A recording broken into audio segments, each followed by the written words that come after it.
Salute and thank you, NERDSoul. Oh yeah, lay ill kid at OneYoungsta holding it down, bringing that StreetGeek and NERDSoul. Like, comment, subscribe, hit the bell. Let's go. It's Rings of Power time. That's right, man. We done had a whole season 2. It's all over. It came to a close. What we gonna do, man? Look, we gotta get in there and talk about it. So we ain't by ourselves. All right, we got right here, award-winning director and writer Jay Sherer. What's up? Nothing much. I'm excited to talk about this, and it should be a really fun time. I will get straight to the point and say this was a great second season, and I'm really happy with the transition from season 1, which I thought was okay, to season 2, which I thought was much better, and I can't wait to talk about it. So thanks for having me on. All right, you're welcome. You're welcome. Always good to have you come through whenever we're talking either Rings or talking like Star Wars or something like that. And we'll have Solar Grey in here in just a second. I know he'll be around to provide the wisdom when it comes to Lord of the Rings. I'll ask you this before we get started. Is there anything that you asked your brother about when it came to this episode? This last episode? Yeah. Or were you like, cool, I kind of got everything's fine? No, I think this is finally an episode where I kind of got everything and everything was fine. I'm trying to remember if there's anything that I was like particularly confused about. And I don't think so. I think this episode was a little bit more focused, and we didn't get into like, we didn't really get into like a lot of lore stuff. It was kind of just a completion of what they had been doing from a plot perspective. Yeah. So I felt like it was easier. There was nothing like I was texting him about being like, I don't understand this, because everything was already set up and I kind of like, okay, cool, I kind of know where this is going. So that all worked, I think, for me. How about you? Was there anything that confused you? Nah, pretty much the same. We, like you said, we were kind of just wrapping, I don't know if I say wrapping up, but we were following along a lot of the plot lines that we already had. Something surprised me because I thought they were going to go, I guess, a different way. But, for the most part, we're just kind of, okay, we're wrapping this up. We're following up this piece. We're showing you what happened to this person, how they're going to, what other decision they're going to make, things of that nature. So I wasn't as lost as sometimes I am when there's conversations about like certain items or people or stuff. And I'm like, what does this have to do? So that was cool. Exactly. I definitely enjoyed that because I was able to just kind of like get into it and just enjoy, the episode. Yeah, exactly. So I'll say, I'll throw it to you. What are the, I guess you could say, initial reactions from this episode when it comes to like, the episode, they roll the credits, even though they kind of roll credits twice during the episode, but I'll talk about that later. Right. But when they roll credits at the end of the episode, how are you feeling about this episode as a finale for season 2? Fantastic. I think it's a great finale for season 2. I think there's plenty of more story to tell, which is great. But it also wrapped up what it was trying to accomplish extremely well. And I think, because like season 1, it kind of wrapped everything up too. I mean, both of them obviously wrap up to a certain extent what happened in the season while promising more to happen next season. But this season felt a little bit more final to me. Like if you said, hey, you're not going to get a season 3, like it's going to stop here, I'd be like, okay, that's disappointing, but I can deal with it from where they ended. Whereas if they had said you're not going to get a season 2 after season 1, I would have been like, well, that sucks, because it feels like there's like, we haven't even gotten into a lot of the stuff that we could get into. So, because it feels like they ascend. We lost them for a second. Did you mute? It looks like I'll I guess piggyback on something that Jay said for just a second. I do believe that there's a finality in I do believe there's a finality in season 2 for certain plot threads. It seems like, Eddar, that's pretty much done. Unfortunately, stick a fork in him.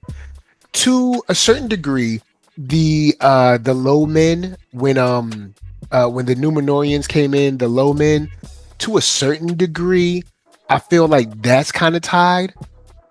But I'll let Jay go in and continue his point as far as the finality of some of these stories in season 2 and that nature.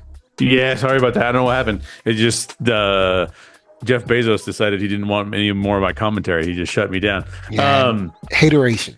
Yeah, hateration.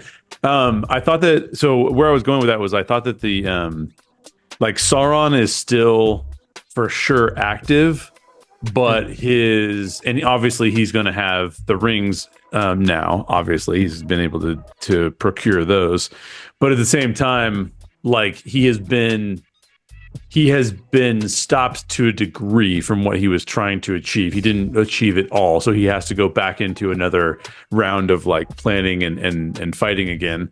And at the end, the elves were like, okay, so what do we do about this? He's out there. And I thought that was a good way to do it. Like the elves have regrouped. Sauron is not like, he doesn't have all the power in the world, but he is out there still with things to do. And the dwarves finally showed up, which was cool because we were not expecting that to have happen. That was awesome. One thing I didn't text my brother about this, but it just made me think of it because I mentioned it. Mm-hmm. I didn't really know. It was unclear to me what the elves raising their swords actually meant. like, did that mean that they were going to go after Sauron, or did that mean that they were going to like kind of build up a community there? Like, I was like, I'm not sure what they're doing. I'm guessing the way they all put their swords up, I guess that means we're going to war. I guess. I guess. It's a little bit vague. Because that's what I took it as. I was like, okay, cool. So we're going to war then. So, all right, we'll have a season of, I guess the elves being the light in, the darkness that Sauron's trying to create. So, okay, cool. Even though I don't know what that means for the other elves, because we're only seeing like a small amount of elves. I know there's, a whole lot more. So I guess he speaks for everybody because he is the High King. He is the High King, yeah, exactly. So, that's how I took that. Go ahead, sorry.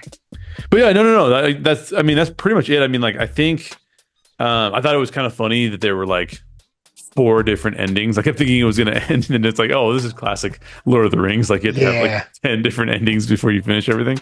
And I thought that the only thing that I had I don't want to say a complaint because it wasn't a complaint, but I felt like it was a little bit too on the cheesy side of things as opposed to being like the really skillful, interesting side. Was the whole he's a grand elf, he's Gandalf. Like it's just kind of like, I don't know, man. That was a bit of a stretch for me. But when the first person said grand elf, I was like, I know where we're going. Yeah, I know where we're going. Exactly. And then the second person was like grand elf. I was like, all right, okay, let's get it going. And then he was like, a wizard a name finds him. He's like, Gandalf. I was like, roll credits. Yeah, exactly. And then even when in Eregion, when Celebrimbor was like, you're a prisoner to these rings, Sauron, Lord of the Rings. I was like, and scene. And scene. Yeah, totally. So overarchingly, I give season 2 an 8.25 out of 10. And I think that's predominantly because it's a much better season than season 1, which I would have given like, I can't remember back when we were talking about it. I think I gave it like somewhere between a 6 and a 7, I think. Maybe a 7.25. Yeah. But like this one's definitely like at least 1 or 2 points higher on the scale. I can't give it a 9. It doesn't get up to 9 because there was never anything in here that I was like, wow, this is amazing. Like if you rewatch, like if you go back and you rewatch Fellowship of the Ring, which is my favorite of the 3 films, there are parts of that film where you're like, holy cow, like this is fantastic. Like this is 10 out of 10 filmmaking. I think, there's parts that get to like maybe like a 9.25, maybe a 9.5. The troll, when the troll comes out of the forest and stuff, like we talked about that last week, that part gets way up there. I think that there's some moments, even at the end here, that are pretty heartwarming, that are very cool. But nothing is quite like they're flirting with a 9, like the Celebrimbor and Sauron kind of exchange where he's full of arrows, and then Yeah, this he show does a good job with that. But yeah, yeah, that kind of stuff was cool, but it was not cool. There wasn't quite enough of that for me to go like, yeah, this is easily a 9. Like I love this show. I don't know if you're watching Penguin on Max. no, I haven't watched, but I've heard so many good things. I might actually start watching. Yeah, I love it, man. Like it's like 3 episodes in, and it's. I think I told you this before. I think I've told Solar this before, but like The Gentleman on Netflix is probably my favorite show of the year so far, and what's the name of that? Fallout. Fallout is probably my second favorite show of the year thus far. So when I'm talking about like it's got to be that good, I think Penguin is that good so far. Now we'll see how it ends, but like the quality of it's amazing. Is this show that good? No, but it's well worth watching. Like it's just the next layer down. Like it's still really good. So I don't know. What did you think? When this episode ended, I was worried that we might not get any more because of the way, kind of touching on the point of the finality you were talking about. I was wondering if this was one of those ends where they were saying, hey, just in case we don't get a season 3. Unless they've already announced that there's a season 3, then great, I don't have to worry about it. It seemed like they were ending in a way where like, just in case we don't get a season 3, we hope you're happy. So yeah, that's a good point. But the Balrog, I wish I had more of him, but it was beauty to see. It looked great on screen. I love that. The death scene of Durin was awesome. And even seeing that Arondir did not die, that was cool. Sadly, Adar died. We knew he had to go, but it was interesting to see his initial form when he had the ring on. I also like the kind of the short journey that Gandalf had when he had to save all of the, I can't remember the name because they're not the Harfeet people, but they're the Hobbitish desert people. Right. And people in the comments, y'all let me know the desert hobbits. So him saving them, using his power there, making that decision, and then also just having Númenor play out sadly in a way that I did not expect. Because the way the last episode ended, I'm like, okay, cool. So we're, all on board that, the Valar or Valinor or whatever, they brought her back and she's the queen now and everything's all good. And then we come back here and we're still having problems. So that didn't play out like I expected. And then even worse so when it comes to the Middle Earth side. But all in all, I'm bummed about this episode, not because I didn't like it, but because I felt like we didn't win. Oh, yeah, it kind of feels like that, huh? I'm like, we didn't win. Like, no, like the good guys didn't. We're just like, yeah.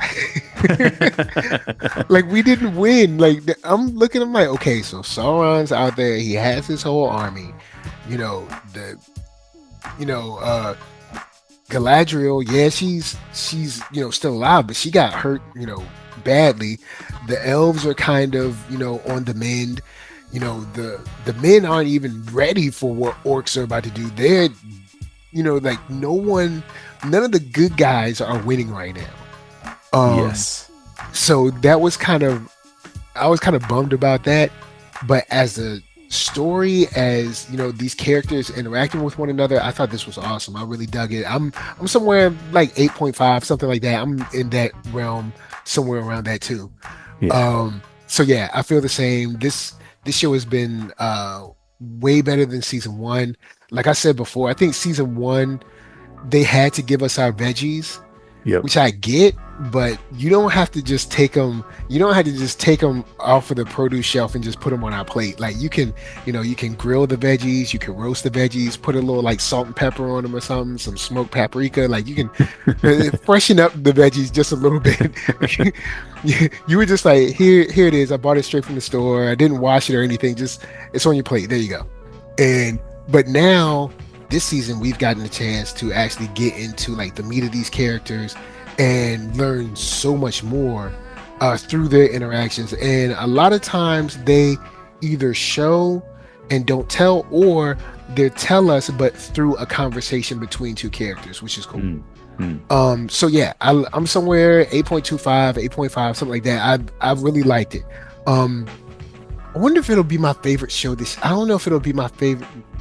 I'm trying to think of favorite live action show. I might have to run that down at the end. I know this is high, but I don't think it'll be the highest. But I did. What else is in like competition for you? What's up there in like your top three? Think of what else I watched this year. There's so much that I watched. There's so much that I watched. You watch so much animated stuff that it's hard. I watch so much animated stuff, and I watch so much stuff that I haven't reviewed yet. Like, for instance, I don't think it's better than this show, but I did enjoy Halo season 2. But I don't think it's better than this show. But just, it's military sci-fi. It's cool, and it's Halo. It's Master Chief. So that was cool. But so I'll have to think, and if I start watching Penguin, that might change too. So I'm gonna start picking out some things. I want to first get into the dwarves of it all. Let's talk about the dwarves. I'm gonna skip to the end just a little bit. We could talk about the dwarves in general, but I hate when someone dies, right? And all of a sudden, folks that ain't been nowhere to be found, they talk about your brother is bringing a claim to the throne, and then I'm like, whoa. What kind of support you talking about? What you mean support? The dude we ain't seen this, I don't know, suspected brother that you talking about ever. Never, ever in this show yet. All of a sudden he got so much support. What about the support from me? What do you mean support? What about my support? What about the support? Are you kidding me right now? So I was angry for Durin in that situation. I was angry for him because I was like, that's a load of malarkey. but the scene with Durin and his father, Durin 3 and Durin 4, right, either outside of the mine, or I guess outside of the area that they broke through, and inside, it was just heartwarming. Him talking about when he was a boy and how you would let me win, and I knew you were the strongest man. I need you to be that strong man again. That kind of stuff. That was awesome for me. And then when he was about to sacrifice himself, and he turned and he said, I didn't let you win, kind of thing. That was awesome. And of course, it's sad to see him go, but it was touching. It was heartwarming, and I thought that was very cool. Even though that does open up a whole can of worms, because I have no idea what they're going to do with the Balrog. Did it just walk away? Who knows? But yeah, how are you feeling about the dwarves in this episode, since they did actually show up? Yeah. The dwarves. So first of all, like you said, the opening sequence with the Balrog is pretty awesome. I mean, that's probably like you could argue that that's like the height of the episode, right? Because he full on grabs the axe and like jumps off the edge as if he's going to take on the Balrog, and we all know he's not going to win. So it's pretty heroic, and that part I thought was cool. It was also cool to see him turn down the ring on his own before doing that. As opposed to like Durin having to cut it off his finger or something like that, which I think he was planning to do. It sounded like so. Yeah. That was cool. The visual of that was awesome. It actually felt like the end of an episode, honestly. Like you're 5 minutes in and you're like, oh, this is like the end of the episode. You're like, oh, this is it? Yeah, yeah, exactly. We're done. Um, so I really like that. I think the only thing that I would say about the dwarf storyline. So I totally agree with you that like saying that he has a brother that claims the throne is almost more like a post-credit scene than it is like an ending. It's like, what? They didn't even know you had a brother, you know? You'd think that at some point in time, like his wife would have turned to him and been like, you need to get your brothers in, you know, like in line over here because they need to know how bad your dad is. And like, we don't hear any of that. So like to all of a sudden throw in the brothers, I 100% agree with you on that. But the other thing that I think would have been cooler, and I guess they haven't done a lot of this, even in the Lord of the Rings films. I can't think of a lot of it, but like they don't show the dwarves fighting all that often. We didn't get like a lot of in the movies. We do get to see like one or two dwarves that they'll like, you know, focus on, and we'll see them, you know, kind of get their battle. But as a whole, we don't see them they don't get to shine on the battlefield. Exactly. And that kind of bums me out. Now, I'm assuming that they don't do it very often because the forced perspective thing. I mean, the forced perspective thing has probably never been better than it was in Lord of the Rings. But even sometimes then, there's these moments where you're like, oh, well, that's like a little kid, or like that's a dwarf standing next to a regular human, but it's definitely not like, you know, Sean Astin or something. You know, like it's kind of obvious that like, okay, that's not really what's going on there. I only noticed that this time when the halflings were standing next to Gandalf near the end. I was like, oh, that isn't. I would have thought that they were taller than that in comparison to him. So I get that there's like this forced perspective thing that would be very difficult to do in a fight, but I also feel like, I don't know, like dwarves have this really interesting fighting style that's almost like a little troll. You know, like trolls have these big sweeping movements, and they have these like they're brute strength, right? And that's kind of how the dwarves are always like. They have axes and hammers instead of having swords because they just go to town on people with like brute strength and just swinging those things around. And I think that like that would be awesome to see if the forced perspective could be worked out, and we never really see it. We see a lot of like, oh, Legolas hopping from barrel to barrel because he's super agile and he's like the Spider-Man of elves, you know? You just don't get to see that from the dwarves as much, and it kind of bums me out. So that's one thing that I think I would have liked to see more of. But other than that, I mean, the Durin stuff, the Durin 1, or what is it, Durin 3, Durin 4, that stuff was awesome. And I want to see more. I think you could have a whole story about dwarves and have it be pretty dope. So, because the only kind of stuff I can think of for the movies, you did have the goats when they were on the goats. Oh yeah. But that's about it when it comes to kind of like this fantastical kind of movement and stuff that they get to do. Yeah. I would like to see more, man. You know, let the dwarves get a little more shine. Yeah, I guess in The Hobbit there was more shots of them fighting because because you had Thorin and the, I guess like the 3 or 4 guys he was with.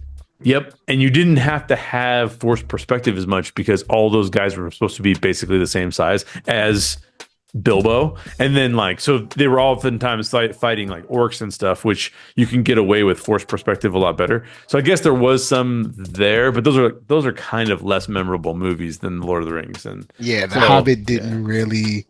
I just remember whatever that elf was that rode the big like deer or whatever. I remember him being like a true jerk.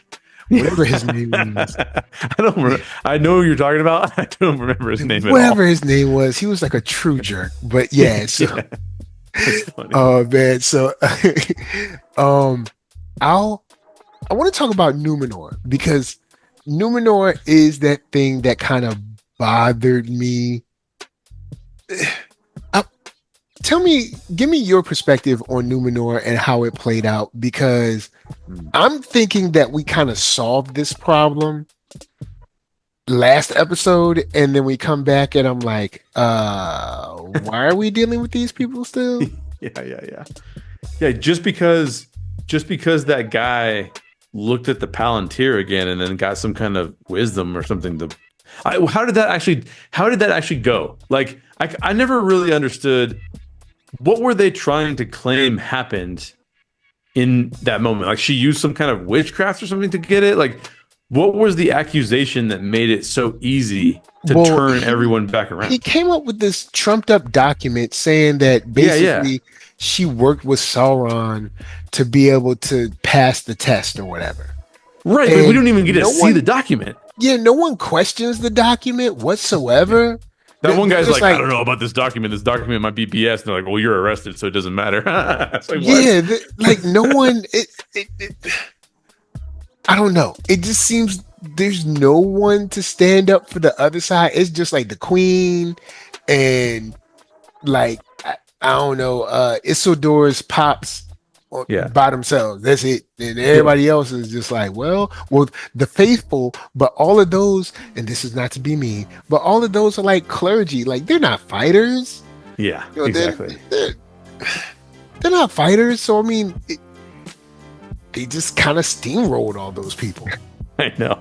And then they went straight back to arrest the guy that they had already arrested. So it was weird. I think it was weird because it felt like we needed one more episode where somebody was like, hey, look, I have this minor connecting piece. You know how we get like in real life, we'll get this stuff about like, well, Jeffrey Epstein's list and it's going to be released. And then you never see the stupid list because it's all like a bunch of rich people. Yeah, because it's basically everybody that, that list, all that stuff that they confiscated is probably a whole bunch of videotapes of like the people that, like the Koch brothers, people that run Pepsi and stuff, the people that are like control the Pfizer. It's probably all those people. That's why we'll never ever see that list. We'll never see those videotapes. We'll never hear that audio. We'll never get it. Exactly. It's never happening. That's why he quote killed himself. Yeah, exactly. Okay. Exactly. So so we're always getting that, right? We're always getting this like, we're going to get this, we're going to get that, we're going to see this. So there are people who are out there trying to, hurt the character of other people because they'll say things like, this person was on Epstein's plane or this person was on doing this. But like they're never substantiated claims, but like they're always out there trying to like push a narrative.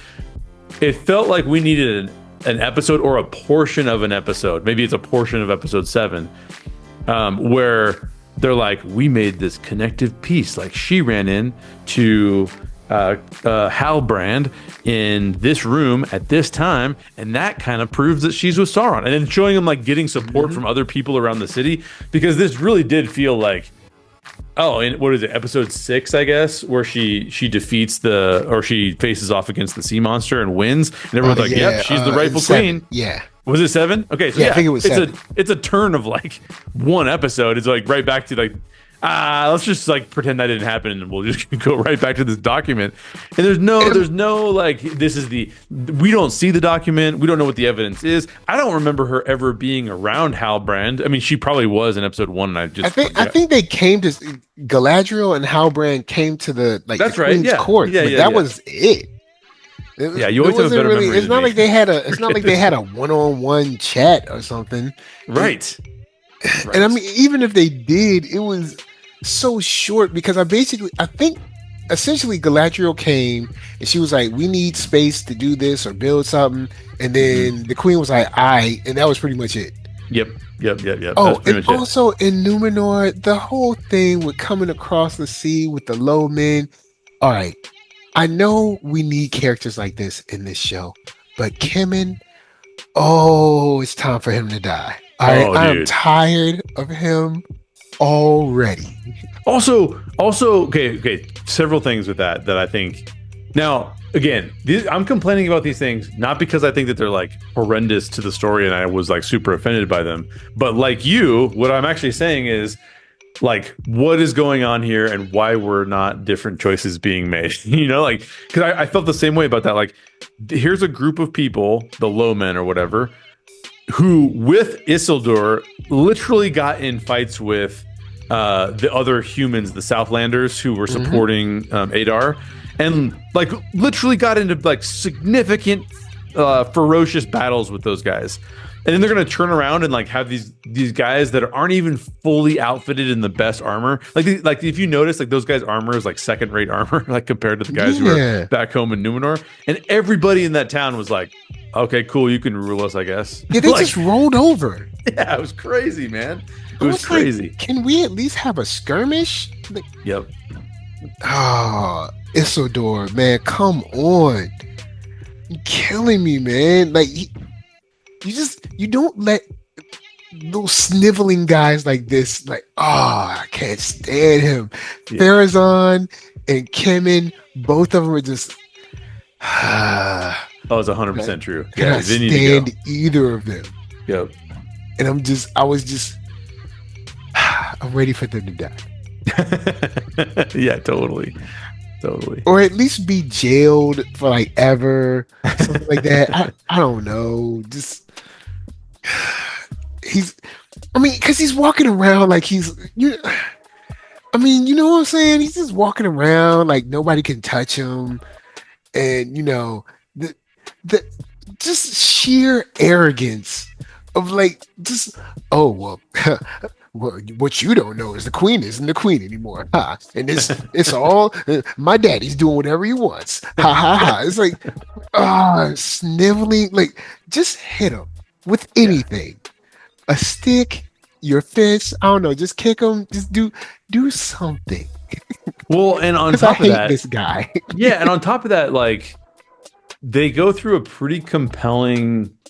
I thought that the love scene moment between Isildur and that the Southlander lady. I thought that was a pretty cool moment, but it didn't make any sense to me that she was willing to break with the guy who was building a house. Scandalous. And that Isildur was going to be like, "Oh yeah, you can't board this ship with me because rules." Yeah, you know what I mean? Now we do have Solar Grey here. Solar Grey, say, "Hey, what's up?" Hello everyone. Just a reminder that a wizard is never late, nor is he early. He shows up exactly in time to mess up a conversation. So Solar, right now we're talking about the Númenor like portion of like this finale. Before I throw it to you and your thoughts on Númenor and everything, we'll get your thoughts on like the dwarves and stuff, but Shorty is mad scandalous. This man is building you a whole house. Yeah, dude. And this isn't like 2024. It's not like he could go to Home Depot and get like an excavator or something. No, he is just, I don't know, shovel, and that's it. The man done laid the cornerstone. All right, done laid the cornerstone, put down the foundation. You here kissing another man? Are you kidding me? But you know, he's a prince. And I don't care who you are or where you come from. Prince show up, he gonna steal your girl. Cold, true. Man. It's a cold world. He just shows up and he starts looking at her with them purple rain eyes. So he'd be like, you know, my dad is a king back where I come from. Remember that time we was in the woods and we was talking around the fire? You know. But we're talking about Númenor. So I want your thoughts on Númenor, especially around the fact that I thought that we kind of handled the whole Queen is back situation, and this episode is like, nope. So oh no, my friend, no. no. You see, we got proof that she could be the chosen one.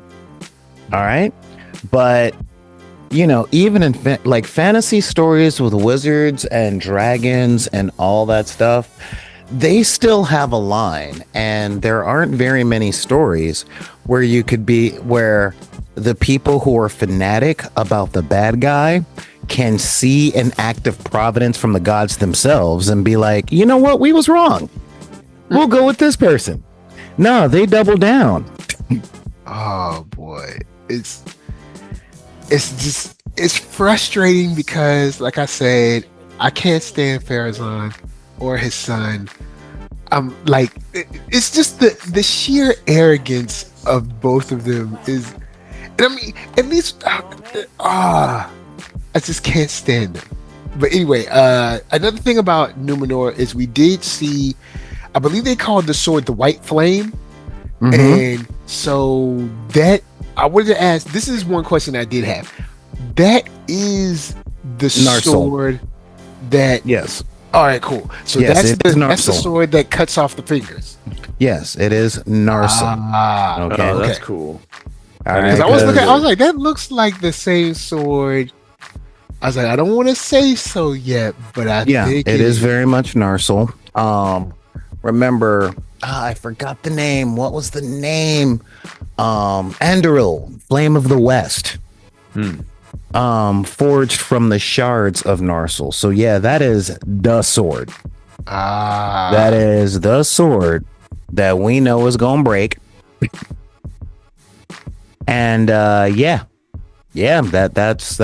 is the sword. We've been given the thing. because he held it and he like looked at it all special, and I was like, I think that's the sword, but I'm not sure. I was like, I'll ask Solar later. So okay, cool. And then I guess I'll throw it to you for when it comes to the episode as a whole. When it finally finished, what were your initial thoughts on the season finale for this for Rings of Power season 2? Honestly, Mhm. Oh, I didn't realize. Like seriously, it didn't like it felt like a season finale, and I realized that it was kind of season finale about 20 minutes into it. And I'm like, well, that was wrapped up pretty quick. Hey, that too was wrapped up pretty. Oh, okay. Okay. Yeah, okay. All right, there we go. Like, honestly, I was hoping for a bit more. Well, I'll just put it out there. All right. Two more episodes. That's what I was hoping for. Because I wanted to see the fallout of the two battles. You know, like if we didn't have a better confrontation between Elrond and Durin, you know, I wanted to see that play out. You know what I mean? Okay. And got a little bit of what was going on in Moria, but yeah, give me some more. I swear, I'm feeling like Busta Rhymes on that. Just give me some more, because they were on a good track, and then it was like, nope, episode 8, wrap it up. It's like, but we got this thing go. Don't care. Bus is leaving. Wrap it up. You know, Not the bus is leaving. Yeah, am I mean, wrong? Yeah, they did wrap everything up, even though there were a couple of things where, like I said, with Númenor, I was surprised. And then, of course, with the Dwarves, where we were talking about earlier, you know, they brought up this brother that we ain't seen, but that's how it is. Whenever there's a death in the family, here comes, you know, brother so-and-so or auntie so-and-so. We ain't seen her in 10, 15 years. All of a sudden, all of a sudden there's a claim to something. It come like, brother, what brother where? Yeah, quite honestly, that could have waited for next season. Yeah. You know, that introduction, that could have been in the season premiere of next season. Like, all right, cool. We got the whole Pharazôn and Blind Queen thing worked out. All right, cool. Oh, you thought it was over? Oh no, my friends. And This is politics. I'm wondering if that's even over, because I mean, we see her standing before Pharazôn. I don't know if he's going to put her to death or put her in jail. I guess we don't know. I guess we'll see in the next season. But, you know, they kind of put a pin in that for just a second. Yeah. Which, if I am going to complain about this show, that is the biggest thing. I'm like, you know, I don't want to look like the Always Sunny meme with the corkboard, but we got a lot of pins and a lot of things. Yeah, there's a lot of like sort of half finished stuff, which I guess I can understand him not wanting to kill her, because we are rounding up the quote faithful, and I guess you don't want to make her into a martyr, Right. So I guess you don't want to kill her, at least not yet. I don't know. I mean, It's hard to see his reasoning because dude just came out with a fake document and no one questioned it.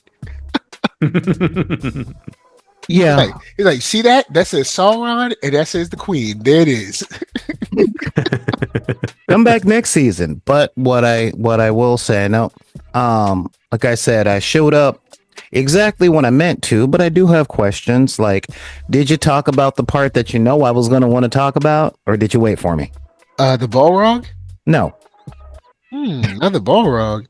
Then the Sauron 101 with Galadriel? No, bro, the stick.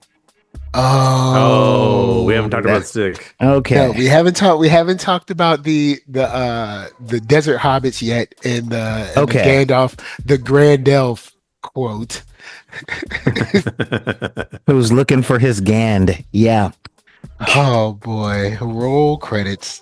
But Hey, you know what? I think it's cute. I really do. I think it's cute. It's like Han, what's your last name? I don't have people. Han Solo. I was like, yeah. But it wasn't that bad. It wasn't as bad as that. It wasn't. And then of course we had that roll credits moment, and then of course we had you're a prisoner to those rings, Sauron, Lord of the Rings. I was like, and scene. I was like, there we go, everyone. Yeah, I think the internet broke with the DiCaprio meme from Once Upon a Time in Hollywood. It was the thing. He said the thing. I will say before you go forward, just the image of Sauron kind of putting Elrond up. I mean, not Elrond, Celebrimbor up on the spear. That was crazy. It was sad, but it was also like, wow. Yeah. Yeah. And, sadly, I mean, he kind of cursed him on the way out, but still, it was just like, dang. That it just looks sad. This huge room, and he's just up on a spike. So that was sad. Yeah, well, we knew we were going to have a bad ending. All right. We knew we were going to have a tragic ending. If for no other reason, it's an act 2. It leads to the all is lost moment. This is our Empire Strikes Back. This is our what was it? Desolation of Smaug. Yeah, because no one, like I was saying earlier, the good guys did not win in this. Like nobody won in this, and I do not feel happy after this. I mean, I feel happy because it was good, but I don't feel happy because nobody on my team, aka the good guys, won anything. Nope. They just kind of got away to a certain degree, but that's about it. Well, you into Shakespeare much? Not really, but I do know some. I mean, as much as we learned in school. Okay. See, and back me up on this, Jay. Yeah. The part about Shakespeare that makes Shakespeare palatable, is that Shakespeare stuff says on the cover, this is a tragedy, y'all. Yeah. You pick up Romeo and Juliet, it's like, this don't end well. You pick up Othello, and it's like, this ain't gonna turn out good, right? You pick up Titus Andronicus, and you're like, oh man, who hurt you? But yeah, and this is I'm gonna break away from Rings of Power for a hot minute and talk about media as a whole. All right. Okay. Because media as a whole has been dropping the ball on that one. And I noticed this almost 30 years ago when I went to see Crouching Tiger, Hidden Dragon. Nobody told me it was a tragedy. Oh yeah. And prestige television that isn't Star Trek is super guilty of this. Super guilty. Where you pretty much go, all right, I'm gonna watch this show. This show seems cool. Wow, I like these characters. I mean, Game of Thrones had fun with it. So much so that South Park did a thing about it. But yeah, you sit down to Lord of the Rings, and most people think, okay, these movies were epic, and it had a super happy, saccharine-like ending. You know, the right person became king, the hobbits went home. They were all good. Sam got the girl. Frodo found peace. You know what I mean? Yep. It's only the bookheads, the ones that dig deep into Lord of the Rings as children because they have no friends and might be on the spectrum. No, I'm not projecting. I'm stating outright that knows that Middle Earth was dark for a long time. It's like, look at this utopian society. Now watch it fall down. And they're building another utopian society. And this person came in and messed it up. And look, humans, look at how great they are. And then they wanted to go and wage war on the gods for immortality. And then it all fell. You know, I mean, that's really what it is. And the Second Age was the biggest part of that. You know, the Second Age of Middle Earth was, hey, look, everything is great. Watch us put this great big steaming pile of chili in this punch bowl. You know, because I mean, seriously, and it being a prequel, we should have the eyes to see that. You know, we spent 2 seasons in Moria checking out Khazad Dûm. Did we not remember the cave troll scene? Did we not remember the Balrog? You know, it's not going to be triumphant. I guess with just so many story threads, I would have liked to see somebody happy. I mean, I guess Gandalf is singing in the end. I guess, you know, that's one person. Sing with Tom. So I guess maybe that's one. I mean, because this is Nori Gandalf is kind of off on her own. Yeah, you know, and that's one of the big things. Like, remember how last episode we were talking about how hobbits are the dream? You know, the Shire retirement community. That's the happy ending. It even says so flat out in the next to last chapter of The Hobbits. If we valued food and cheer instead of hoarded gold, what a merrier world this would be. Okay. You know, so Nori is off, you know, on her little adventures. I'm hoping she changes her last name to Took and her first name to Belladonna, or names her kid Belladonna. You lore heads out there, y'all know what I'm talking about. But yeah, outside of that, nobody gets a happy. The only happy ending that's possible in Lord of the Rings is the Shire and Tom Bombadil. That's it. That's it. You know, humans don't get their happy ending until the end of the Third Age. Wow. All right. Well, I did want to ask you something, and we can go in and talk about elves for a second.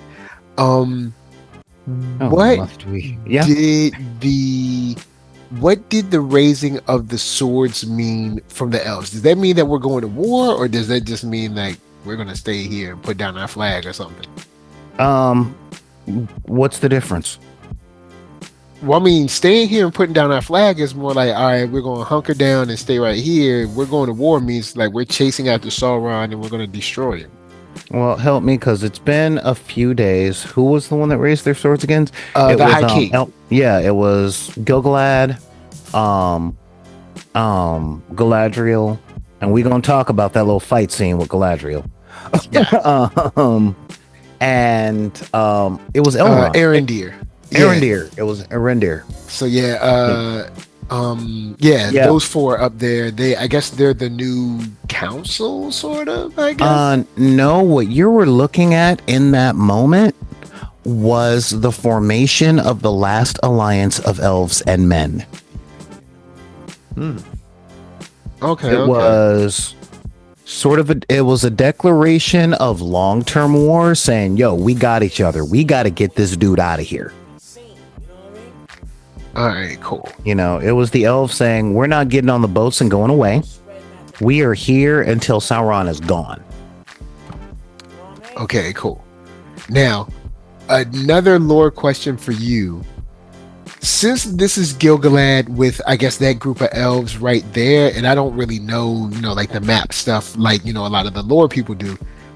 Where are the other? Because I know there's tons of other elves. Like, there's other elves in other places. Like, are they down for the fight too, just because he said so, or is it like I don't?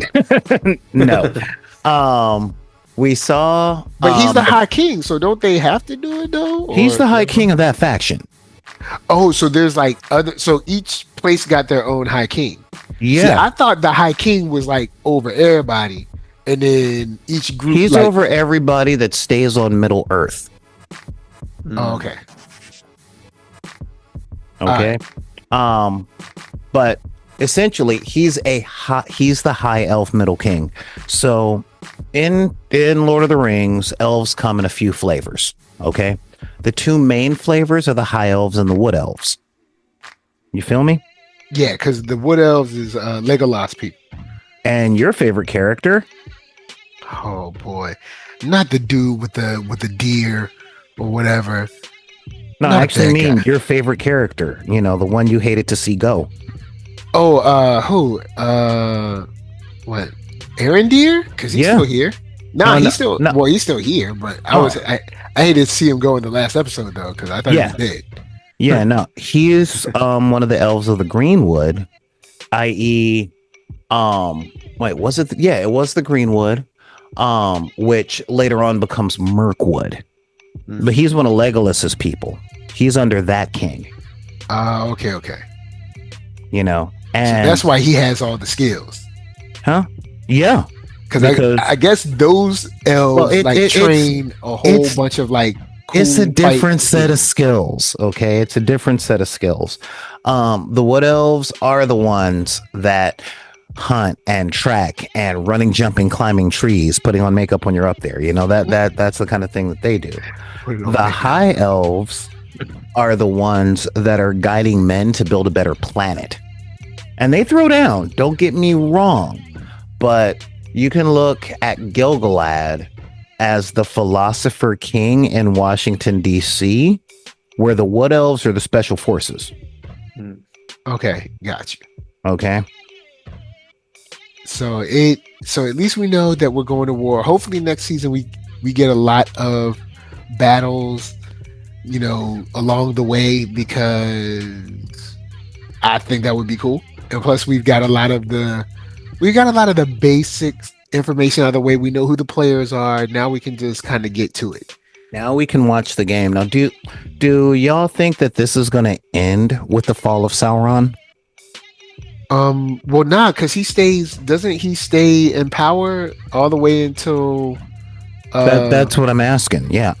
Well, he stays in power until the end of that age when they take him down. Oh, so he's been taken down before Lord of the Rings. Yeah, and movie Lord of the Rings. The movie Lord of the Rings takes place 3,000 years after the ring gets cut from Sauron's fingers. See, I'm thinking that he's basically in charge now until then. No. When Sauron fell, that was when Galadriel built Lothlorien, Elrond, who essentially inherited all the power from Gilgalad, because spoilers for a 60, 70-year-old book, Gilgalad died at the Last Alliance. Elrond, for all intents and purposes, became king, and that was when he built Rivendell, or the last homely house. And they kind of took care of their stuff and facilitated the exiting of the elves. All right. Okay. So if they condense the timeline and call it 1,000 years, it's 1,000 years of life in Middle Earth going, but still feeling the sting of Sauron's effect. Okay. So basically, between this show and Lord of the Ring, and basically Fellowship of the Ring, Sauron dies and comes back again. Right. Sauron dies, but he poured so much of himself to the ring, it just kind of started growing, which we saw in this season. Mhm. Okay, when Azar killed Sauron, and he was able to claw his way back and find his way to the water and all that jazz. Okay, cool. Because I'm thinking that he was, basically in charge for all that time. So then the world would have fallen. The world literally would have fallen. Everything would have looked like Mordor. Oh, okay. So then, I got a quick question. I got a quick lore question then for Solar, because so in what is it, the Fellowship, or is it Return of the King? I don't remember, but they do the flashback sequence where Isildur does cut off his finger, and then they get the ring and everything. Yes. Is that supposed to be 3,000 years ago or 2,000? I mean, how long can Isildur live? How long can that guy live? The Númenorian men, all right, the Númenorian men tended to live for about 300 to 500 years. Oh, like if you read the appendices, Aragorn, who is 5 or 6. Wow. I guess. Oh no! I think we lost Solar. Oh no! No! Right when he was giving us the info too. See, right? See, you know what? They don't want us to shine, man. It's Bezos. He doesn't. They don't want us to shine. But that does provide a lot more context for me, because I'm thinking, oh man, now Sauron's in charge pretty much for the next 1,000, 3,000, whatever years. Right. So cool. At least they do take him down. Maybe he gets killed at it. Back. Solar's back. He's back. All right. So go ahead with your question, Jay. No. So I was just, you were saying that like the age of men is like 300 to 500. So if they're 300 to 500, is the flashback that we see in the Lord of the Rings films, is that basically going back like 2,000 years or 2,500 years? Oh, okay. Yeah, right. Easy 2,500 years. Matter of fact, if you watch Fellowship of the Ring, Act 2, I think it's scene 3, when Elrond was talking to Gandalf saying that ring can't stay here, and it's like, well, there is one that could lead them. He's like, you weren't there, Gandalf. I was there. It was either 1,000 or 3,000 years ago when the strength of men failed. That's what Elrond said to Gandalf. And he's talking about Isildur. Or should I say Prince Sidepiece? Prince, my sister is crazy. Let's start a coup. Boy, don't get me started there. So all right, so the lore is pretty solid on that one. So cool, good. Yeah. And now that the season is over, I'll be able to that's what I'm wondering. More like lore stuff. Yeah. So is this show gonna end with the last alliance of elves and men and the destroying of Sauron's body and the beginning of the Third Age? That's what I'm wondering. That'd be cool. That'd be cool. Yeah. Now, who knows how long it would take to get there? Because we're in season 2. The way that it's truncating the timeline, I'm giving it 4 seasons max. Wow, really? Yeah. You could get there that fast? Well, yeah, because let's see, it would have to be a whole season. Like the Balrog coming in and causing mass, and the orcs that follow it, that doesn't need to be a season long. I mean, help me out with this, Jay. You're a better writer than I am. But that doesn't have to be a whole season to watch Khazad-dûm fall and the dwarves scatter and Durin carve into the stone tablet, they are coming. Yeah. It doesn't. No, I agree. The fall of Númenor can take a season. Because that whole island is Atlantis bound, bro. That whole thing is going to sink. And how we get there is going to be interesting.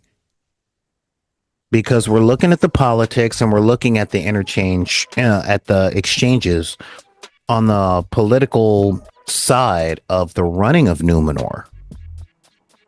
What we know is that Elendil is going to essentially is going to be the founder of Gondor, but that island's got to go away. So there's going to be a schism. And that could take a season and a half, you know. And when that island's, you know, when there's a schism and Elendil and his folk just go to Middle Earth proper and leave Númenor, then the Númenorians get a bunch of hubris and they're like, hey, we need to talk to the god, you know, we need to talk to the Valar about this immortality. And the Valar's like, yeah, no. Matter of fact, talking to us, like, coming to demand immortality from us is about the only way we were gonna kill you. Wow. So yeah, we're gonna sink your little island. Dang. I mean, I'm happy you got your tech and all your plumbing and all that stuff, but you're asking a little bit too much. So y'all gonna go. Hey, don't estimate it, man. Running water is what builds empires. Yeah, it's true. Running water is a very important thing. I mean, that's what Isildur was showing little ruined baddie. You know, it's like, no, it's an aqueduct. Where I come from, everybody has running water, and she's like, "Oh my God, don't talk to me about your sorcery." What next? Everybody just, you know, goes to the bathroom in a hole, and the water just takes it away, and it's like, yes, they do. You know, yes, actually, we do. Like, why? Yes, we do. All right, so we've been talking about the episode in general. I want to go in and get into the showdown. That's right, the showdown. The battle for glory between Galadriel and good old Sauron. Oh, by the way, I gotta give shouts out to that actor. I really do. Yeah, everyone has shined. Like, and him, he's killed it. And this like fight scene between him and Galadriel had a lot of his, you know, treachery, a lot of emotion in it. I enjoyed it. Of course, I'm not always a fan of breaking up fight scenes, you know, jumping back and forth, but I understand this is Lord of the Rings and it's kind of how it does. Like, Lord of the Rings does that a lot. Star Wars does it a lot. So I understand it, but, you know, I felt like when we were getting into the fight scene, I was like, oh yeah, we're getting into it. They were like, all right, so here's what's going on over there. I'm like, oh, no, I want to go back. But that's good editing, man. I like that we got what seemed to be a lot of energetic and very emotional, like, swings at each other where they were kind of like really giving it their all. Mm-hmm. I would have liked for Galadriel to hit him just a couple of times. I mean, she got him across the face, but I was like, come on, girl. Like, come on. You just don't get what he is, do you? I mean, she's also Galadriel. I mean, she jumped off the boat. She did all the swimming. She's like a top cop. Like, she's not like a fallen angel. Well, I mean, she's a rising star. I don't know. I mean, I love Galadriel. All right, she's one of the elves I respect, and there are only 6 of them. In all of Lord of the Rings, there are only 6 elves that I respect. The others I merely tolerate. Wow. I make it clear I'm not a big fan of the elves. Okay, never been a big fan of the elves. But I've said hundreds of times on this podcast as we have been covering this for the past 2 seasons. Okay.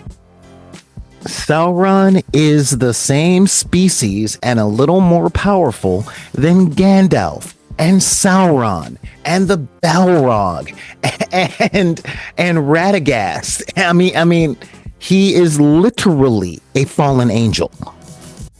Like that is his power level. All right.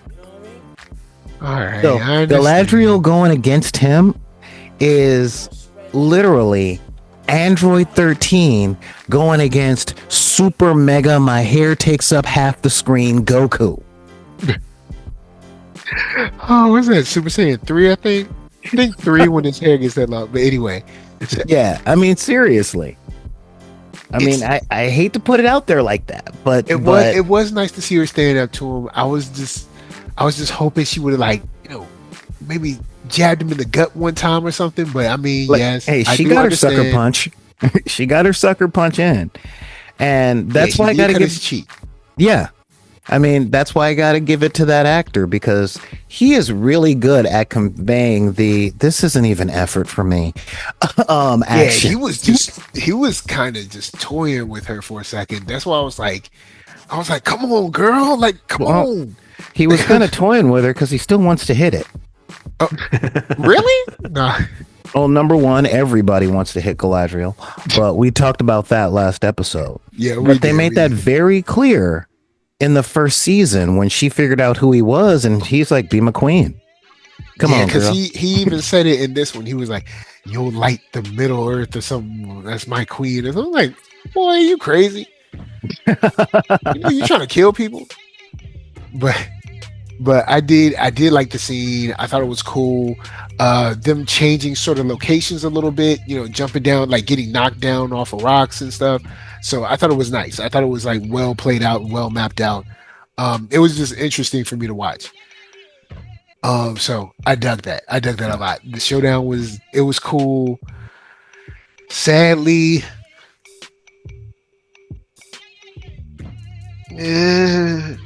she didn't win, but of course, she can't win right now. No, not at all.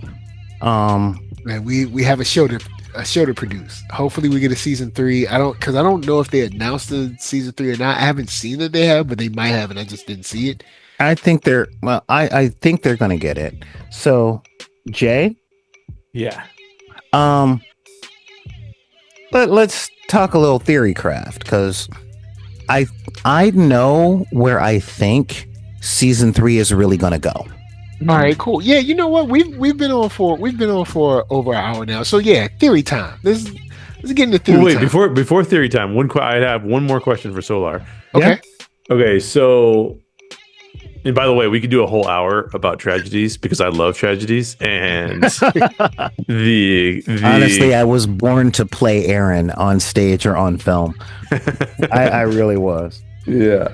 It's tragedies are more meaningful to life and an explanation of what life is than they are more meaningful than like at this point in time, the hero's journey to me is so played out that I don't want to ever see it on screen again if I can help it.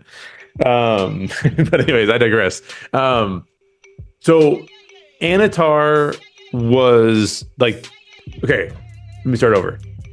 We got Halbrand, and then Halbrand perceptively died, and then Sauron was Anatar, recreated himself as Anatar. Yeah, exactly. Yeah. But Sauron then is a shapeshifter. Yeah. Yeah, well, that's what I was gonna say. So like he shapeshifts like 3 or 4 times in this battle, right? He turns into Celebrimbor. He turns into Galadriel. He's turning into everybody. So is that just part of his power set that we're seeing for the first time that he can do quickly? Yes. Okay. Yes. Okay. His boss, Melkor, was also a shapeshifter. That's who he learned it from. It's interesting because I know why they didn't, and it really comes down to who owns the publishing rights. I would have loved for them to at least do Beren and Luthiel from the Silmarillion, so we could see Melkor and see that he could turn into that he had a werewolf as a pet, and we could see the Silmarils and kind of get a better understanding of why gems and stuff are so important in Lord of the Rings, or in this world, but yeah, he's a shapeshifter, has always been a shapeshifter.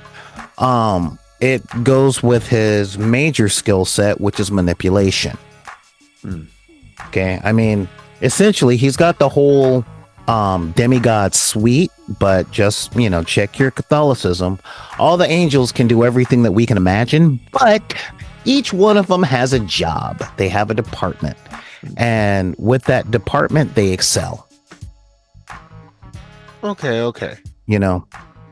Gandalf is really good at working with people to help them be the best version of themselves. Saruman is really great at pointing them down the path of ambition and showing them the best ways to learn and evolve.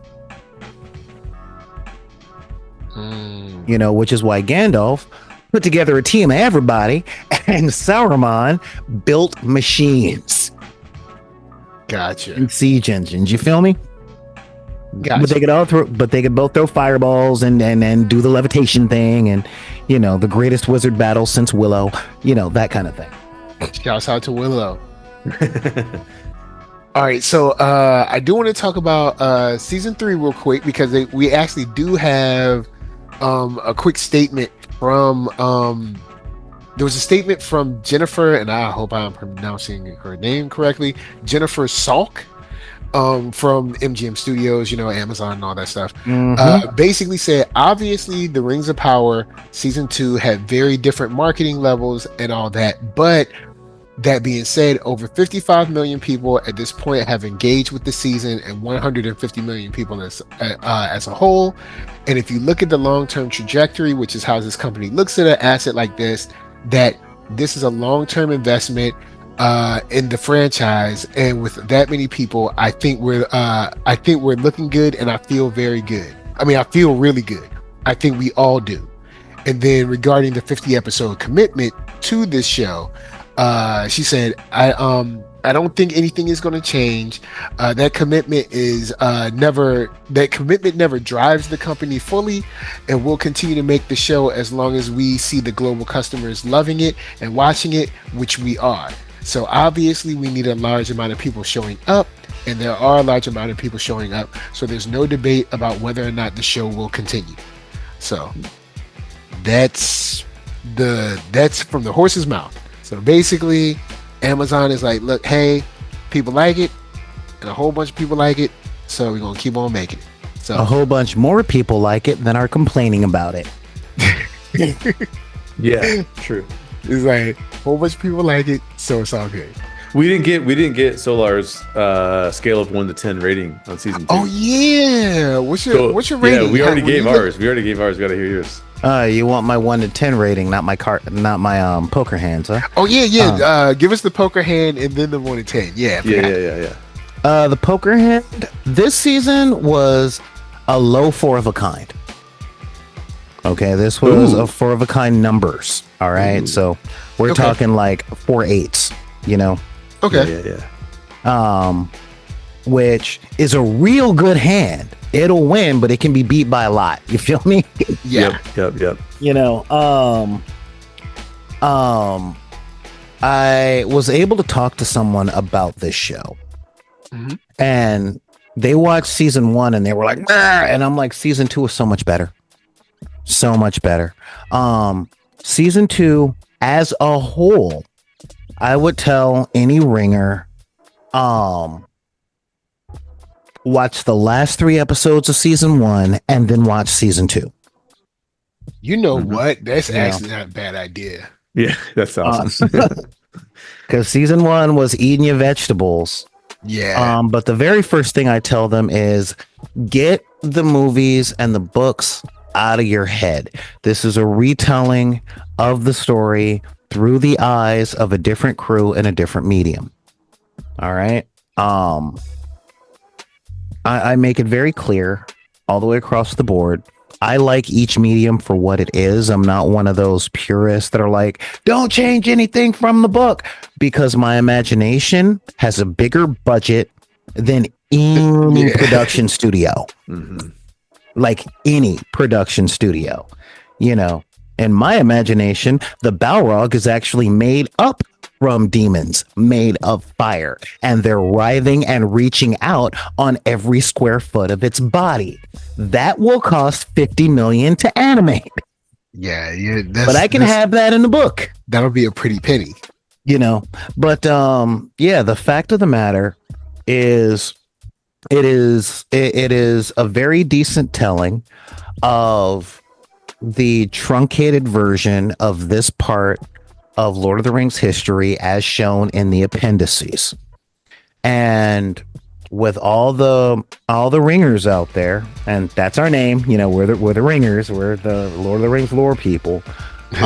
It takes a special kind of ringer to have read the Silmarillion and all the Lost Tales and all the appendices. You feel me? Mm-hmm. Got you.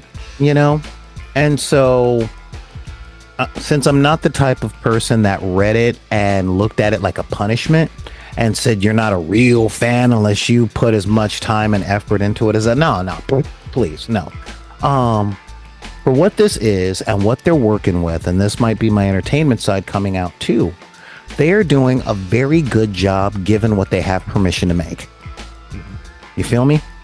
Yeah, because I remember you were saying they only have, like, they don't have all Lord of the Rings. They only have like a little piece of it that they're allowed to. Like, they have the appendices from the trilogy. Just think about this for a minute, all right? They don't have the Silmarillion. And the Silmarillion is the whole history up until the end of the Return of the King. And that's still truncated into one book, you know? So what they got is the last 30 pages of Return of the King that talks about what happened in the books that they don't have the rights to. So it pretty much says, we have the right to the book report of the Reader's Digest version of what the author wrote. And when you look at it like that, they're doing a great job with what they got. Yeah. You know? I mean, the fact that they even mentioned Melkor was like, dude, okay, I'm with it. Sorry, Melkor / Morgoth, you know?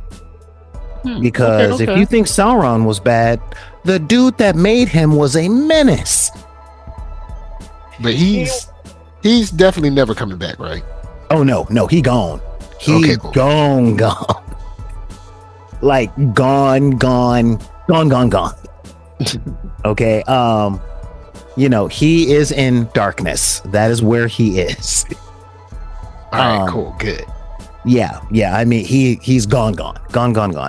And you know, I mean, we can talk about how, you know, the mythology of most of Europe created the trope that every age gets less epic than the one that came before it until we get to modern times. So yeah, Sauron not as bad as Morgoth. Gondor, Arnor, and Edorast not nearly as epic as Númenor. You feel me? And what comes after that won't be as good, and what comes after that won't be as good. You know, that's just a fantasy trope all the way. You pick up any fantasy novel, when they talk about what it was like 200 years ago, it was like, why am I not reading that book? You know? So season 2 has done a much better job than season 1 in its narrative structure, its filming techniques, most of its dialogue. I mean, we made fun of the hey, he said the thing, yeah. but it took until episode 8, you know, versus every third scene in the whole first season. You feel me? Yeah, true. You know, so they're getting better. Like, this show is definitely on that Star Trek path that I talk about. So it's finding its footing. The actors are really finding their roles. The writers are really settling into the material. Okay. Like, they're understanding the assignment, and it's more interesting to watch. So yeah, I give this a 4 of a kind, but a low card 4 of a kind. All right, and then 1 to 10, what you got? That translates to a solid 7. Okay. All right. Solid 7. So lower than us, but still good. Yeah. Well, keep in mind, I watch a lot of really high production TV since I don't have much time to watch TV. All right, then I'll throw it over to Jay. I know we're getting late, but I'll throw it over to Jay for final thoughts, maybe a theory or two, and where can they find you? Yeah, so final thoughts. Look, an 8.25 is a solid season of television. One thing happens in my life. 8.25? That's a B plus, bro. Yeah, exactly. I think it's a good show, man. Like season 1 for me was, like a 6. Like it was like, you're struggling, you're at a C minus or even a maybe close to a D, and you got to get your work together. But they did that this season. I think they did a good job. Yeah. I know you know the material, so I don't feel good failing you. Thing, Exactly. So final thoughts are, this is really good. One thing I was going to say is, you know how many shows that I start that I don't finish? Like, it's ridiculous. Like, fair. Like, as Solar was saying, like, there's so much good stuff out there that it's just like, this isn't even worth finishing, man. There's a few shows that I'll finish kind of no matter what, just because I'm invested. Like we did with The Acolyte. I knew I was going to show up every week and talk to Michael about it. But like the reality is, like, I don't know if I wanted to finish that show. But anyway, I did. Hey, I have the power of many, so I can finish that show.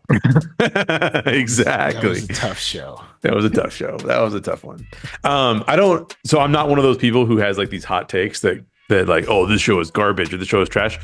But I mean, I hate saying this because I know some people like Acolyte, but like, honestly, that show is garbage. Like, I don't know what to tell you. Anyway, it was not fun. It was not fun. No, it was not fun. But this show is good. I like this show a lot. Theories. So first of all, I will, since we're using card analogies here, I will double down on Solar's take. And I'm not saying this was his take so much as his conjecture that this will end with the defeat of Sauron by Isildur, and that will be the end of this series. I think that would be actually a really good place to end it. It would take us, basically right into the trilogy, which I know, as Solar said, is not related, but we all know that, we all know what's going to happen. So I think it's kind of a cool place to take it. In my mind, it's related. Yeah. I think they're We're related. legally obligated to say that they're two different properties. Okay. Yeah, this is what it is. You know how you go and you're at your cousin's house and you have two uncles and they're both telling a story, and then one of them's like, "You're getting it wrong, dude." And he starts telling a different story, but it's the same. It's supposed to be the same occurrence. Yeah, That's exactly. what we're getting here. It's just two uncles telling the story a little different.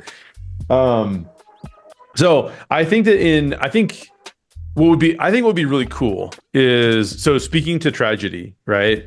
The idea that Isildur will take the hero's journey in order to defeat Sauron, but ultimately Isildur's end is a tragic one, is to me the best way of doing, well, no, not the best way of doing, the second best way of doing the hero's journey. The best way of doing the hero's journey is actually the Lord of the Rings trilogy, where specifically focused on Aragorn, right? Well, no, actually, not only Aragorn. I would say specifically focused on Frodo, because Frodo, he's sort of the unassuming hero. Like, yeah, when you come into even as someone who knew nothing about Lord of the Rings except that it existed, when those movies came out, I'm looking at the trailer and the poster and stuff. I'm not thinking that the little short dude with no weapon, well, I mean, he does get a weapon, but the little short guy with no weapon is going to be like the hero. Like, I'm just like, nah, it's the guys with the swords and the guy with the bow and arrow. That's a kidding. He had the best weapon in the whole trilogy. Its name was Samwise Gamgee. That's true. Oh man. I mean, I won't belabor this point too much because I've done this on other podcasts, but the reason why Lord of the Rings works so well as a hero's journey that's actually not a hero's journey is the concept of eucatastrophe, but most of the time eucatastrophe is used as a poor storytelling device that is purely coincidental. What do I mean by that? Eucatastrophe is a sudden turning of things towards the good. And the problem with eucatastrophe is, when done poorly, a sudden turning of things for the good is seen as like, this would never happen. It's total coincidence. Like, why? That's so frustrating. In the Lord of the Rings, though, and I actually think that in some ways the book works for sure, but in some ways the film works even better in this instance. Is that you have two forces that are inherently going towards an end, and that is Gollum and Frodo. And Gollum is like if Frodo were to let himself go. But what Tolkien basically says is that neither Frodo, though he does everything in his power, is still unable and unworthy of throwing the ring into Mount Doom. So in other words, that's a crazy thing to say from a hero's journey standpoint, that you could go and that do everything. That he fails, that you could do all the things that you were supposed to do to succeed, but ultimately you will never overcome your own humanity, because we already talked about how the hobbits are the version of humans, and so you can do everything you're supposed to do, but you will never be worthy enough to be actually to be the savior of the world. And to then have him say, oh, well, Gollum grabs it, and Gollum, because of him leaning into his addiction to the ring, is the one that then falls back in. So eucatastrophe, a sudden turning towards the good, but in a tragic way wherein no one was good enough, but the sequence of events had to play itself out that way in order for good to overcome, is amazing. Like, I could go on about that for days. I love it. So that's why I love about this hero's journey, is it's telling you a truth about the world. Because the lie about the hero's journey that everyone wants to believe is technically only true in spurts, meaning you can do really well at something for a time, but eventually you're going to get sick, or eventually you're going to have health issues, or eventually life's going to turn a certain way, and you will not be good enough. And everyone will look at you and go, well, at least he used to be good, I guess. And I think that Lord of the Rings captures that's the truth of humanity, not the lie that is you can be Captain America for perpetuity and he's always awesome and he never fails. Man, you're dark. I know, man. I apologize, but last time I checked, I haven't met a person who hasn't died. You know what I mean? I look at, I get where you're going with that, and I gotta interject because I am the positive guy, although people think I have a dark nature. When it comes to those failures and stuff, I look at it as different stories. You can go on the hero's journey, and it's yay, you become king, woohoo! But it falls into what I call the fairy tale trope of we don't look at happily ever after. That's the lie. Because it's Aragorn became king, and to kind of poke at George Martin a little bit, yeah, now what's up with the tax policies in Gondor? And yeah, he went through all that to save the world and save the kingdom and all that stuff, and that was cool, and that's great for the story. You want to inject realism, yeah, what happens next? Right. I mean, does what are the fights between Prince Charming and Cinderella? What was the pregnancy like? Right. How many kids did they have? What happened when Ariel and Eric's children became teenagers and just decided that they hated their mom and dad? You feel me? Yeah, exactly. Well, and that's why I don't look for realism. And just as one edit to what I was saying too, yes, what I'm saying is super, super duper dark. However, I'm saying it about the context of humanity. I'm not saying it about so Tolkien's concept of eucatastrophe is that there is a force in the world that is working things towards good, despite the fact that humans can't. And so I think that so if you're not a person who believes in fate, if you're not a person who believes in God, if you're not a person who sees the world as something that is fallen, and that has hope through some version of a savior, then yeah, this is completely hopeless. And my whole diatribe would be then the only consequence is doom, right? But I don't believe that, because I believe that the eucatastrophe is purposely put in there to say that Frodo is redeemed not because he was worthy enough, but because he had faith that he was supposed to do what he did, and even though he couldn't end how it was supposed to end, he got to where he was supposed to get to. So there's a component there that I think is actually really hopeful. It's sort of like the ending of Rogue One, which I love, where it's like, look, we all did something. Again, no one told us it was a tragedy. Right. No one told us. Yeah, exactly. But there's this tragedy that has bittersweetness to it. That is, we did all we could do, and what we could do isn't good enough. But the next person has hope to do something else. I think that's kind of like the Rogue One aspect of things. I like those things. So to wrap it up, the theory wise, I hope that there's some storytelling with the elves. But I think that there's much more interesting stories for the next 1,000 years to follow what the humans are doing. Isildur is going to be really fascinating. The construction of Gondor and the writers of the Rohirrim and Rohan and all of that. Those things are very, very fascinating to me. And I don't think we need as much. We need a little bit from the elves, because obviously they need to be fighting Sauron along the way and things like that.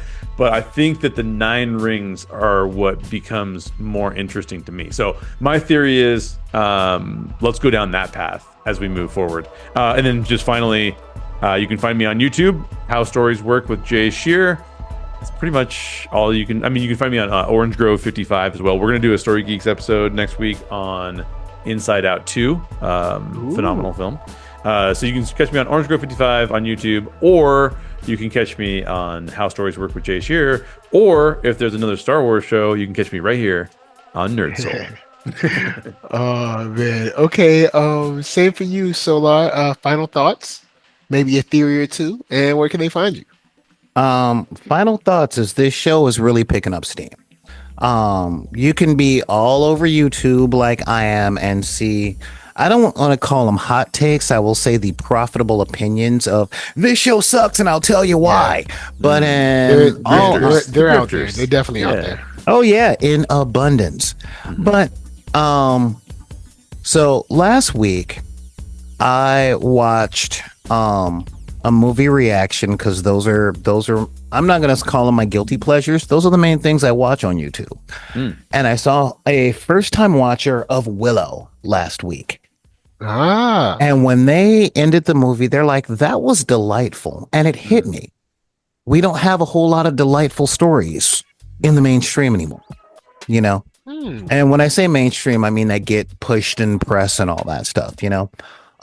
Because we've got more TV, movies, and all that stuff today than in the history of broadcasting. We're almost to a point where we have more than has ever existed, because streaming services are easier to get on than old-fashioned broadcast TV. And I love it.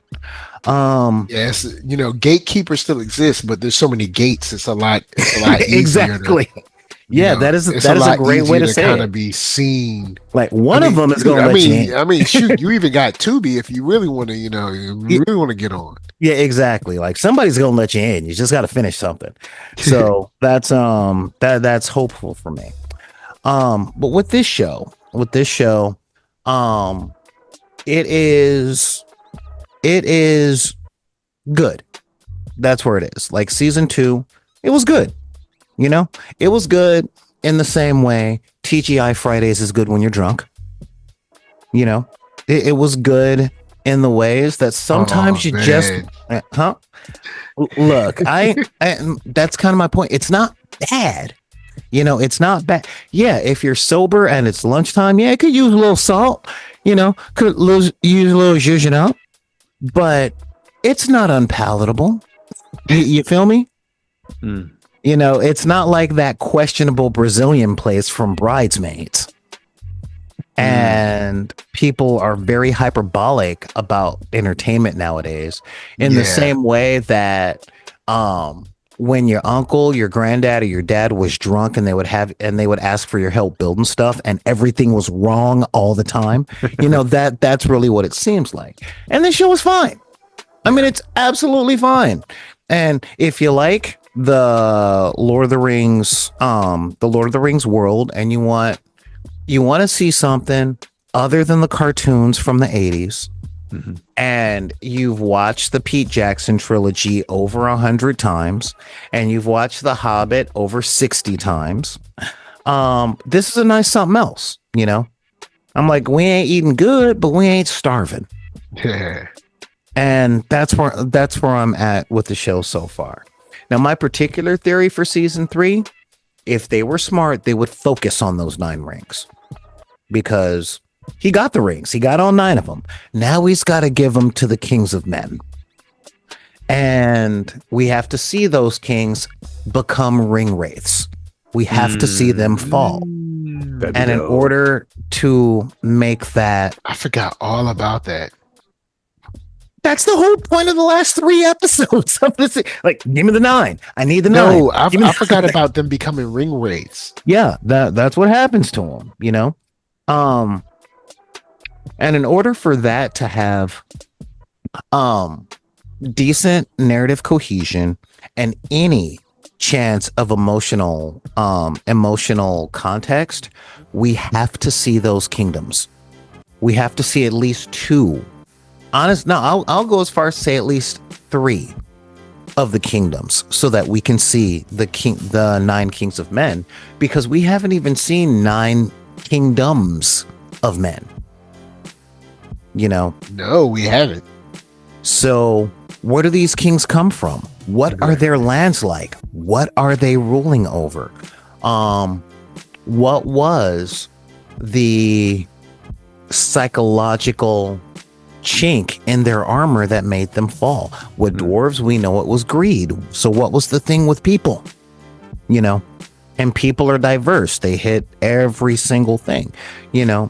So I want to see those costumes, that set design, and I want to know the stories of, if no one else, Agmar. I have to see the Witch King of Agmar, because he is the most important ring wraith. You know? I mean, he breaks Gandalf's stick. You know? So who is this? He was the king that practiced magic. And as far as the other 8 go, I at least want to see the top 3 ring wraiths, you know, the Witch King and 2 others. I want to, you know, the Kingdom of Agmar. I want to see that. I love that we're spending so much time in the South, and we get to see the Easterlings and the Southrons, and we're even learning the names of their kingdoms and why they were stuck on stupid because of the Dark Wizard, you know? But we need to see more, because those 9 rings are going to make the baddies of the Lord of the Rings trilogy, you know? So, Okay. you know, I think season 3 is going to be the origin of the ring wraiths, because now we've got the 9. Now we just need the people that got them. You know? And we got to see the fall of Moria. Like, we know they dug up, they showed the Balrog and all that stuff, and that was cool, but there's also the orcs, you know, the goblins. Like, did Sauron go down there? Did he send goblins down there? How did the goblins get there? Did they just find it and infested the place like roaches? You know? And, and what happens to Durin and Issa? We know they live long enough for Gimli to find out about them, and we know that takes place at least a millennium after Sauron gets his fingers cut off. So we've got a lot of material to explore. And in season 3, you know, we have to spend some time learning those kingdoms of men, because we don't have to watch Sauron manipulate them and tempt them and all that stuff, because we saw all of that with Celebrimbor in season 2. We know what he can do, but we don't know what they can do. The idea of it. Yeah, but I think it's really important to show the audience what was lost when the kings of men fell. You know, so that's where I think they're going to go in season 3, possibly even season 4. Okay. So, and if you want to know a little bit more about how I think and look at stories, especially when it comes to playing D&D and other role-playing games, and, you know, crafting stories and narratives on a much lower level than Jay, but a much more digestible one, because I didn't go to college for writing. But I know a lot of writers, and I've done a lot of writing. So if y'all want the digestible versions of what you'll be learning in college, so that you can actually go to college and not feel lost, come on down to twitch.tv/BID_P, where we talk about games, game construction, game designs. We do painting tutorials and all that stuff. And, you know, you can also find me on the Solar Gray YouTube channel. And yeah, you can also find me on SoundCloud and Spotify and all that stuff, because my podcasts are pretty much hour-long monologues about various things saying, why don't y'all talk to me about this? So, yeah, so reach out, talk to me about this. And I'm going to turn it back over to NERDSoul, since this is the YouTube channel that y'all subscribe to, right? Y'all did push that button. Like, right? Y'all did ring that bell, right? So, I'm not your mom, so I'm not gonna guilt you or anything like that. Right. Listening to us for a while and liking what we got to say, and it's just click of a button. It's not like YouTube charges you. That's true. I say final thoughts. I am truly happy with this season. I mean, of course, we could have done different things, but like Solar said earlier, my imagination's budget is a whole nother thing. So I'm happy with this show. First season, I was like, I don't know, man. I'm feeling these characters, but I don't know. Let me see how it goes. And then the last 3 episodes of season 1 really picked up. And then this season has continued to shine for me. I'm really excited for what they bring in season 3. So I'm hyped. I'm pumped.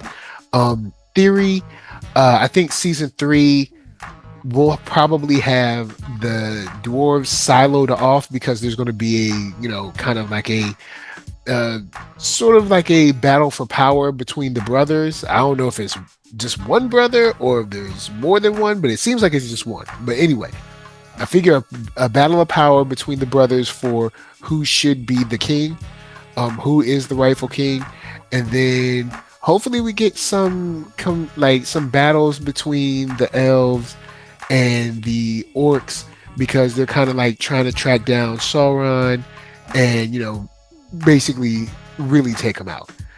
And then on Sauron's side, yeah, the rings, you know, he has to get them. He has to infect or kind of like bring that plague upon men. So he has a lot of work cut out for him. But yeah, I think that's enough for one season, you know, especially since there are only 8 episodes. I think that's enough for one season. But I'm happy where we're going. I'm excited to see where we go from here. So NERD, SOUL, Facebook, Instagram, Twitter, TikTok, podcast, all that jazz. Until the next time, make sure that you keep your head on a swivel and never ever trust a shapeshifter. Peace.